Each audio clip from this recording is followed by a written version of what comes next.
Сәлем достар, сыр жаттығуларын орындайтын боламыз. 805 есепте тура теңдік алу үшін қажет жерге жақшалар қойыңдар. Бірінші есепте 400 азайтылған 500 деп аламыз жақшаны. 600 азайтылған жақшаның ішін орындасақ, минус 100 шығады. Тең 700 деп аламыз. 600 2 минус бізде плюс береді, 100. Сонда бізде сол жағында 600 қосылған 100 шықты. Екеуін қосқанда 700, тең 700-ге. Екінші есепте бізде жақшаны 3 азайтылған 404 бөлінген 4 деп аламыз. Бізде жақшаның ішіндегі бірінші бөлуді орындасақ, 101 шығады.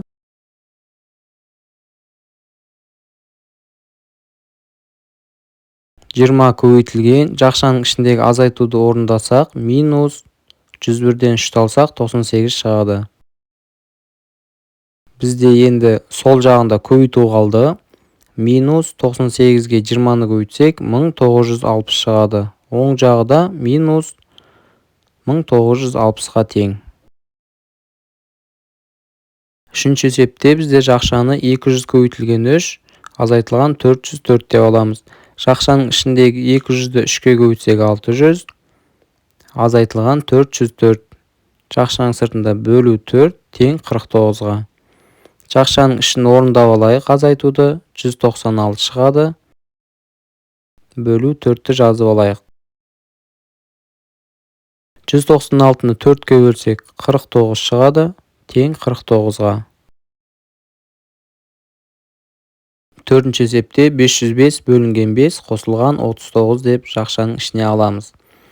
505-ті 5-ке бөлсек 111 қосылған 39 көбейтілген 4 тең 600 деп жазып аламыз.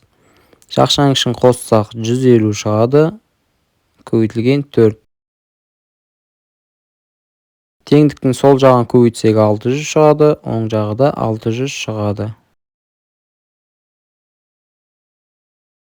806 есепте амалдарды орындаңдар. Бірінші амал бірінші жақша, екінші амал екінші жақша, үшінші амал көбейту, төртінші амал қосу. Бірінші амал бізде 19-дың 1 бүтінін шағып алайық. Сонда 18 бүтін 3-тен 3 азайтылған 18 бүтін 3-тен 1. Бүтіндері 0-ге тең азайтсақ, сонда 3-тен 2 бөлшегі шығады. Екінші амал бізде екінші жақшаның ішін жазып алайық. 7 бүтін 100-ден 13 азайтылған 8 бүтін 100-ден 3.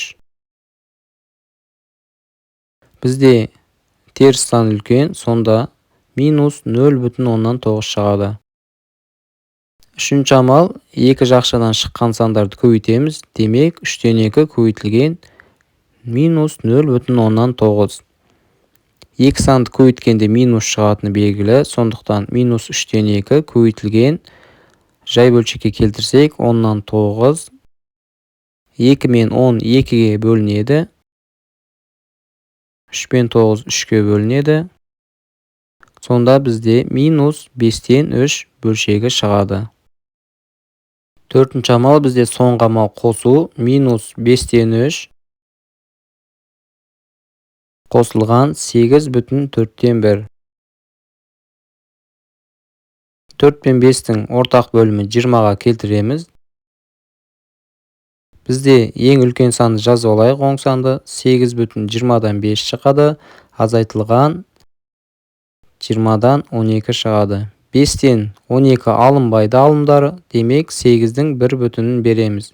Сонда 7 бүтін 20-дан 5-ке 20-ны қоссақ 25 болады алымы. Азайтылған 20-дан 12-ні жазып аламыз. Азайтқанда 7 бүтін 20-дан 13 шығады. Аралас санды ондық бөлшекке келтіргенде 7 бүтін 100-ден 65 шығады. Сонда өрнектің мәні 7 бүтін 100-ден 65-ке тең болады. Екінші есепте бізде бірінші амал бірінші жақша, екінші амал екінші жақша, үшінші амал бөлу, ең соңында азайтады екеміз. Birinchi amal 0,8'di жай бөлшек ретінде жазайық. 10-8 қосылған 20-дан 1. 10 мен 20-ның ортақ бөлімі 20-ға келтіреміз.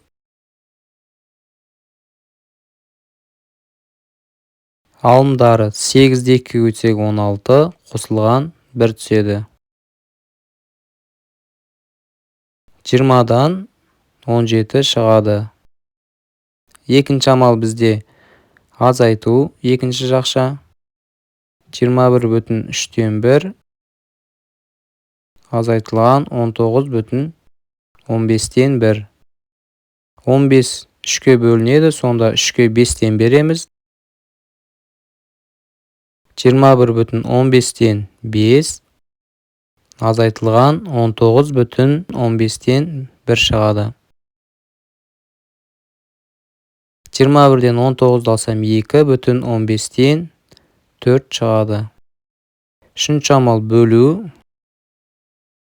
Бірінші жақшадан 20-дан 17. Екінші жақшадан 2,15-тен 4 шықты. Аралас санды бұрыс бөлшекке келтіруіміз керек. 2-ні 15-ке көбейтсем 30, оған 4 қосамыз, алымына сонда 34 түседі.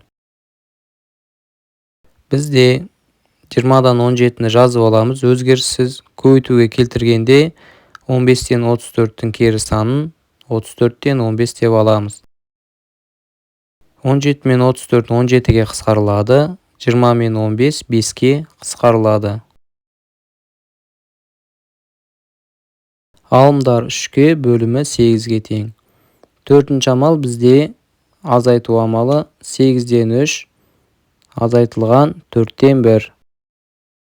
8-ден 3-ті 10-дық бөлшекке келтіріп алайық. 3-ті 8-ге бөлсек 0,375 шығады. 4-тен 1 санымыз үлкен, сонда таңбасы минус болады. 4,1-ден алсақ 0,375-ті жауабы минус 3,725-ке тең. Сонда өрнектің мәнінің жауабы минус 3,725-ке тең. 807-ші есепте алтын адам тәуелсіздік монументінің басты элементі тақырыбындағы мәліметтерді білетін боламыз. Ол үшін 2-ның 2 дәрежесі көбейтілген 10-ның 3 дәрежесін табуымыз керек. 2-ның 2 дәрежесі 4-ке, 10-ның 3 дәрежесі 1000-ға тең. 4-ті 1000-ға көбейтсек 4000, бізде сонда 4000 алтын әшекей бар екен. Екіншісінде бізде 5 көбейтілген жақшаның ішінде 2-ның 2 дәрежесі көбейтілген 3 қосылған 1. 2-ның 2 дәрежесі 4-ке тең. 5 көбейтілгенде жазып аламыз. Жақшаның ішін көбейтіп 1-ге қосқанда 13 саны шығады. 13-ті 5-ке көбейтсек 65 болады. Сонда бас киімнің биіктігі бізде 65 сантиметрге тең екен. Бізде енді 2-ның кубы көбейтілген 5-тің квадраты берілген. Үшінші есепте 2-ның кубы 8-ге тең, 5-тің квадраты 25-ке тең. 8-ді 25-ке көбейтсек 200. Сонда бас киімде 200 алтын зат бар екен. Достар, видео ұнаса лайк басып, комментарий жазуды ұмытпаңыздар.